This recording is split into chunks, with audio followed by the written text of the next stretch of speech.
네, 우리 옆에 계신 분들과 인사 나누겠습니다. 사랑하고 축복합니다 하고 인사 나누겠습니다. 사랑하고 축복합니다.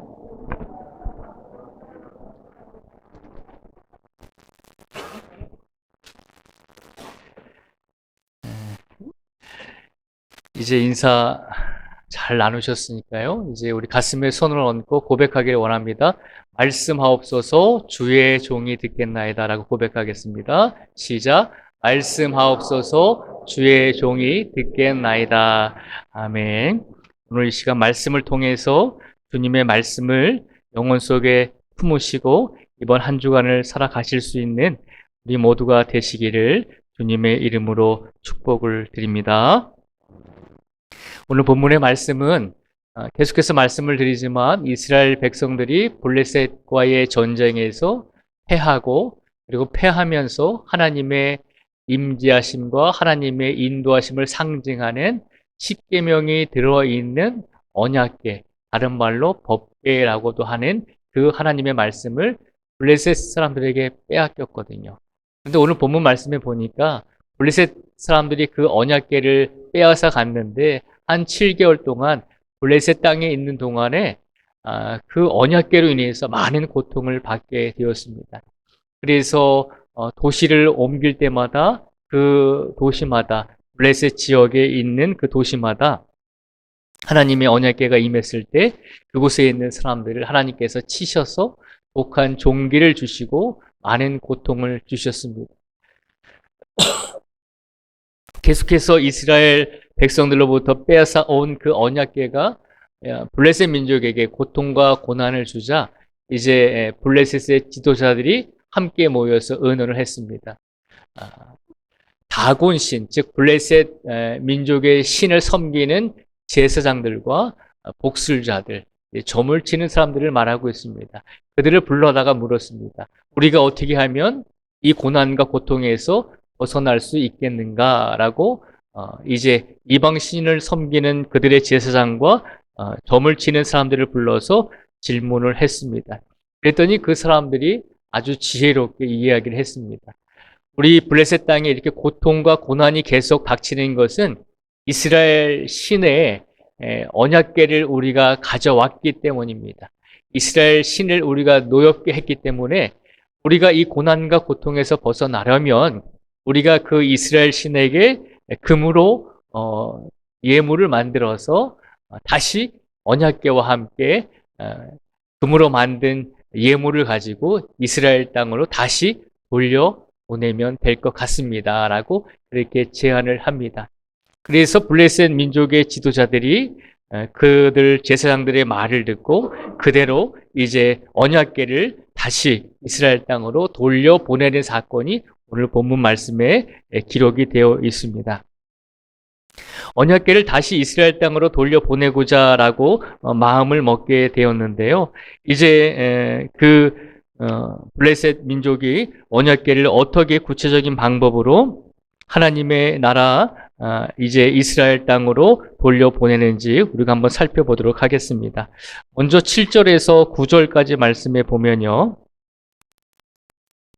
제가 7절에서 9절까지 말씀을 읽어드리겠습니다. 잘 들어보시기 바랍니다. 그러므로 새 수레를 하나 만들고 멍에를 메어 보지 아니한 젖나는 소 2마리를 끌어다가 소의 수레를 메우고 그 송아지들은 떼어 집으로 돌려보내고 여호와의 궤를 가져다가 수레에 싣고 속건제로 드릴 금으로 만든 물건들은 상자에 담아 궤 곁에 두고 그곳을 보내어 가게 하고 보고 있다가 만일 궤가 그 본 지역길로 올라가서 베세메스로 가면 이 큰 재앙은 그가 우리에게 내린 것이요 그렇지 아니하면 우리를 친 것이 그의 손이 아니요 우연히 당한 것인 줄 알리라 하니라. 아멘. 7절에서 9절까지 말씀해 보면 블레셋 사람들이 하나님의 언약궤를 이스라엘 땅으로 돌려보낼 때 어떻게 구체적으로 보냈는지를 자세히 설명하고 있습니다. 블레셋 사람들이 하나님의 언약궤를 이스라엘 땅으로 돌려보낼 때 멍에를 한 번도 매보지 않은 암소 2마리를 가져오게 했습니다. 그리고 그 암소 두 마리로 하여금 수레를 끌게 했습니다. 그리고 그 암소 두 마리는 이제 송아지를 낳은 어미소입니다. 그 어미소와 송아지들을 데리고 와서 새끼들인 송아지들은 이제 축사에 가둬놓고 어미소 두 마리에게 젖을 먹이는 어미소 두 마리에게 멍에를 씌우고 수레를 끌게 해서 그 수레 위에 하나님의 언약궤와 그리고 하나님을 달래기 위한 금으로 만든 예물을 같이 올려놓고 이스라엘 땅으로 돌려보내면 된다는 것입니다. 그것이 구체적인 방법이었습니다. 그런데 이 방법 중에서 9절에 보면 이 방법을 행하면서 블레셋 사람들의 제사장과 점술가들이 마지막으로 이렇게 한마디를 하죠. 9절에 보면 보고 있다가 만일 걔가 그 본 지역 길로 올라가서 SMS로 가면 이 큰 재앙은 그가 우리에게 내린 것이고 그렇지 아니하면 우리를 친 것이 그의 손이 아니요 우연히 당한 것인 줄 알리라 하니라 라고 말하고 있습니다. 그러니까 우리가 7절에서 9절까지 말씀을 통해서 우리 성도님들이 생각해야 될 것은 지금 새끼를 낳은 어미소잖아요. 우리가 동물들을 보면 새끼에 대한 모성애가 굉장히 강하잖아요.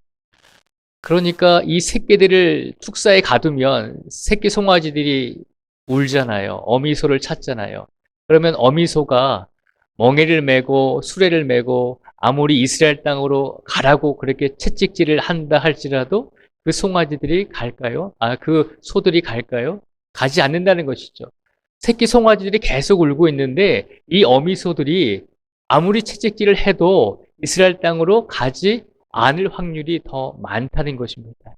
그런데 그럼에도 불구하고 새끼를 낳은 이 어미소를 멍에를 메고 수레를 메어서 이스라엘 땅으로 가게 해보면 만약에 하나님께서 우리 블레셋 민족을 치신 거면 이 어미소들이 새끼들이 우음에도 불구하고 새끼들이 이 어미소들을 찾음에도 불구하고 뒤돌아보지 않고 그것이 하나님의 뜻이라면 그대로 이스라엘 땅으로 이 언약궤를 메고 갈 것이다 라고 하는 것입니다.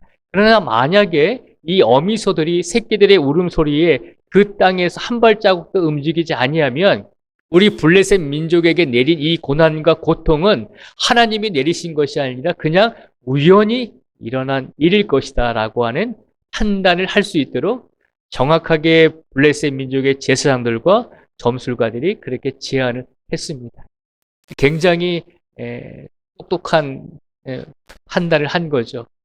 이 어미소들이 젖을 먹여야 되는 이 어미소들이 송아지들이 울고 있음에도 불구하고 뒤돌아보지 않고 이스라엘 땅으로 가면 우리 블레셋 민족에게 내린 이 고난과 고통은 하나님께서 주신 것이 확실한 것이다 라고 하는 것입니다. 만약에 그렇지 않다면 이것은 우연히 일어난 사건임에 틀림없으니까 언약궤를 돌려보내지 않아도 된다는 것입니다. 그렇게 구체적인 제안을 이제 블레셋 지도자들에게 행했습니다.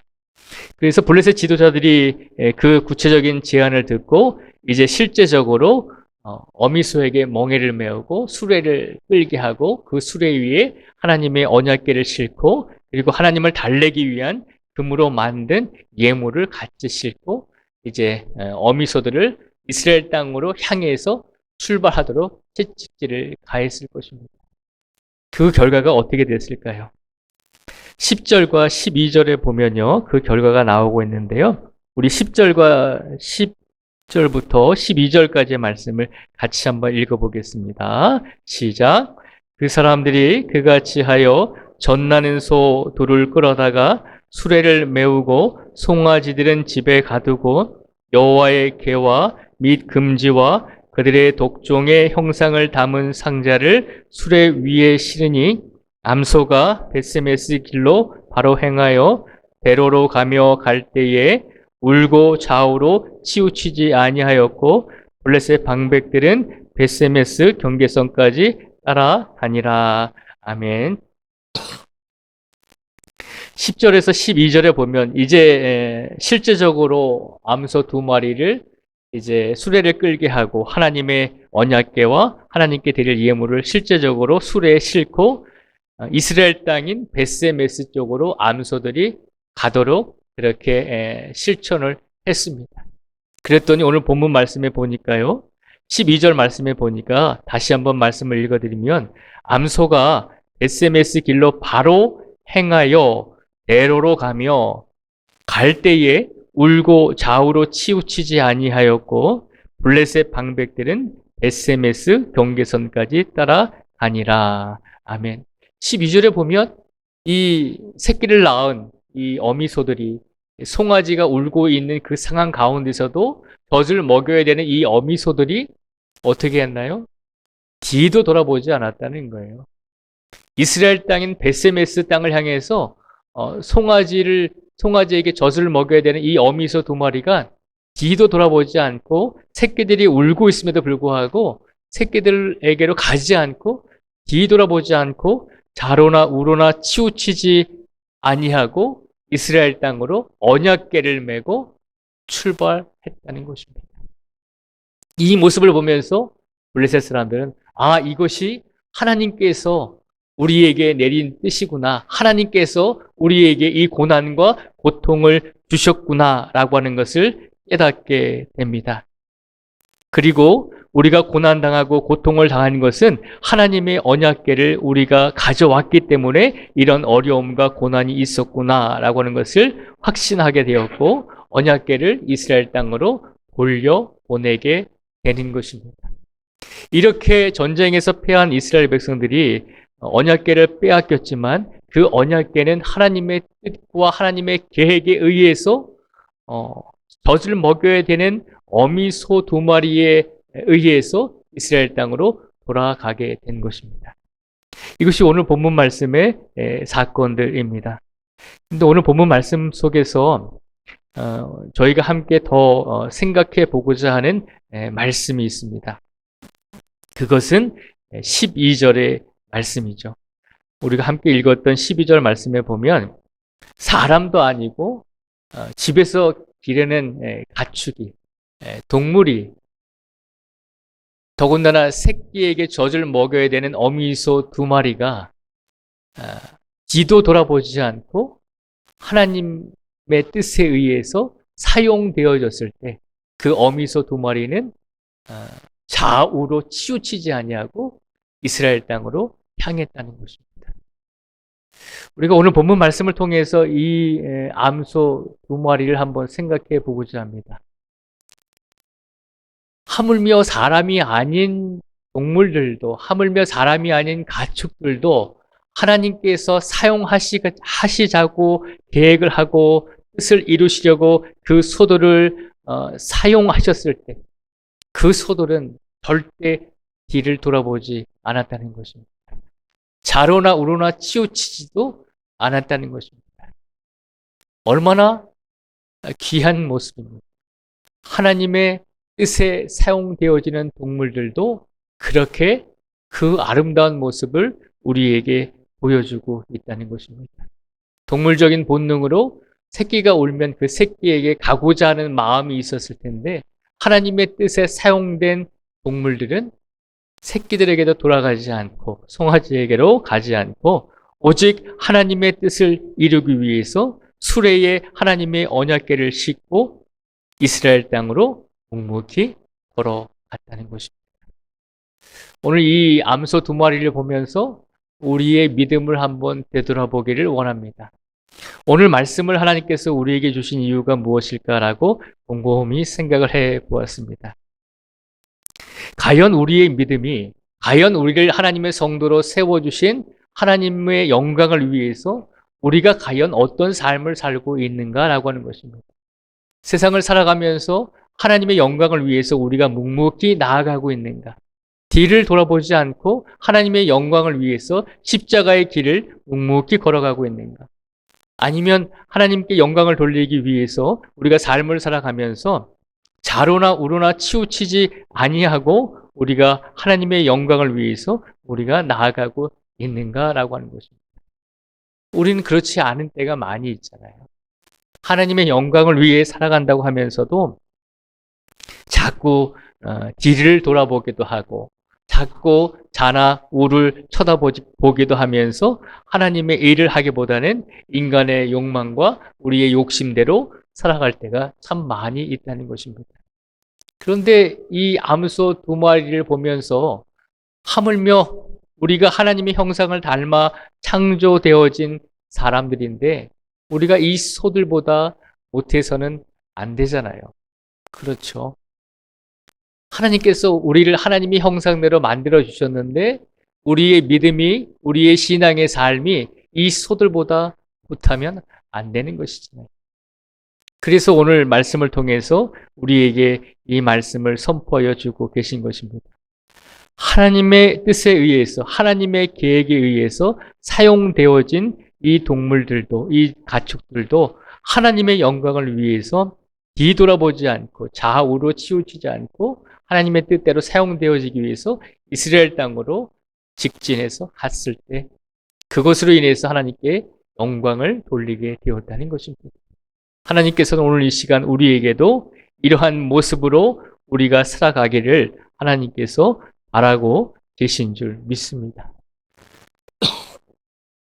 오늘 이 시간 우리의 믿음이, 우리의 신앙이 지난 한 주간의 삶을 되돌아보면서 많이 흔들리고 혹은 인생에 어떤 미련을 남겨둔 뒤에 있는 것들을 자꾸 쳐다보면서 또 좌로 우로나 흔들리면서 그렇게 우리가 살아왔다면 오늘 이 시간 다시 한번 오늘 주일만이라도 우리가 하나님께 영광을 돌리면서 살기를 원합니다라고 새롭게 다짐하며 이제 앞으로 우리의 삶 속에서 어떤 일을 만나든지 우리를 하나님의 자녀로 우리를 하나님의 성도로 우리를 세워주셨으니 우리가 뒤돌아보지 않고 좌로 우로나 치우치지 않고 하나님의 영광을 위해서 우리에게 맡겨주신 사명을 내가 감당하기를 원합니다라고 그렇게 고백하며 우리의 인생을 살아내야 한다는 것입니다. 하나님께서는 그것을 바라고 계신 줄 믿습니다. 우리가 이런 하나님의 뜻을 기억하면서 우리가 오늘 복된 주일을 어떻게 보내야 될까라고 생각을 해보면 우리가 한 가지를 결심하기를 원합니다. 유대인 심리학자 중에 에리 프롬이라고 하는 유명한 학자가 있습니다. 그 학자가 소유냐 존재냐라고 하는 책을 썼는데요. 그 책에서 오늘날 우리가 예배 드리는 이 주일, 이제 구약시대에는 안식일이라고 했잖아요. 오늘날 우리가 드리는 이 주일에 관해서 뭐라고 이야기를 했냐면 안식일은 오늘날 우리 주일이죠. 주일은 무엇이든지 가지려고 하는 소유 중심의 방식에서 존재 중심의 방식으로 넘어가 소유에 대한 관심을 뒤로 하고 그냥 존재 그대로 하나님께서 우리를 창조해 주시고 만들어 주신 존재의 모습 그대로 즐기는 날이 복된 주일임을 선포하고 있습니다.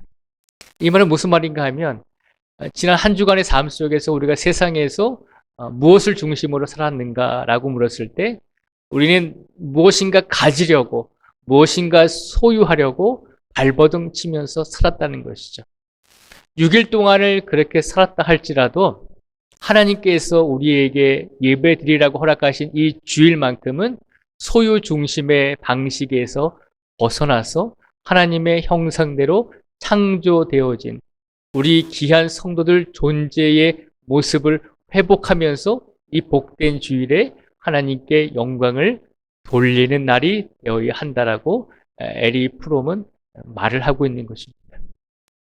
지난 한 주간의 삶 속에서 소유의 삶을 살았다면 오늘 주일만큼은 좌로나 우로나 치우치지 아니하고 뒤돌아보지 않고 하나님을 향해서 직진해야 한다는 것입니다. 하물며 월요일부터 토요일까지 우리가 주일을 지키듯이 소유를 추구하는 방식이 아니라 월요일부터 토요일까지도 우리가 주일을 지키듯이 우리가 하나님의 성도로서 귀한 존재임을 기억하며 소유를 추구하는 삶이 아니라 하나님께서 우리를 만들어주신 그 은혜를 기억하면서 한 주간을 그렇게 보낸다면 하나님께서는 우리를 얼마나 더 기쁘게 여기시겠습니까? 6일 동안 소유의 삶을 살다가 딱 하루 주일에 하나님을 위해서 살아가는 모습만 보시고도 우리를 축복해 주시는 분이신데 하물며 한 주간을 우리가 그렇게 산다면 소유를 추구하는 방식이 아니라 하나님을 추구하고 하나님께서 만들어주신 존재의 모습으로 살아가고자 노력했다면 얼마나 하나님께서 그 모습을 기뻐하시겠습니까? 그런데 우리는 믿음이 많이 연약하죠. 그래서 6일은 소유를 추구하는 삶을 살다가 이 주일만큼은 하나님께 소유를 추구하는 방식이 아니라 하나님을 찾는 마음으로 하나님께서 우리를 창조해 주신 있는 모습, 존재의 모습 그대로 이 주일을 보내고 있는 것입니다. 그런데 더 안타까운 것은 이 주일마저도 존재의 모습 그대로 하나님께 예배해 드리는 것이 아니라 이 주일마저도 우리가 시대가 변하고 삶의 모습이 변하다 보니까 소유를 추구하는 방식으로 이 주일에도 살아갈 때가 참 많이 있다는 것입니다. 그래서 하나님께서는 오늘 본문 말씀을 통해서 사람이 아닌 송아지를 낳은 어미 암소 2마리의 모습을 통해서 우리에게 말씀하고 있는 것입니다. 무엇을 말씀하고 있는 걸까요? 우리가 하나님께 예배드리는 이 복된 주일날만큼이라도 뒤돌아보지 말고 좌로나 우로나 치우치지 말고 하나님께 영광을 돌리는 삶을 오늘 하루만이라도 살아가라는 것입니다. 그 마음을 하나님께서 우리에게 주신 줄 믿습니다. 그리고 오늘 하루만이라도 복된 주일만이라도 소유 중심의 방식이 아니라 존재 중심의 방식으로 하나님께 영광을 돌리시고 나아가 우리 평범한 일상 속에서도 소유 중심의 삶이 아니라 하루하루 더 존재 중심의 방식으로 하나님을 위해서 내가 뒤돌아보지 않겠습니다. 하나님의 영광을 위해서 좌로나 우로나 치우치지 않는 믿음의 삶을 내가 살기를 원합니다. 라고 고백하며 그렇게 우리의 삶이 변화되어 갈 수 있는 삶을 살아내실 수 있는 우리 모든 성도들이 되시기를 주님의 이름으로 축복을 드립니다.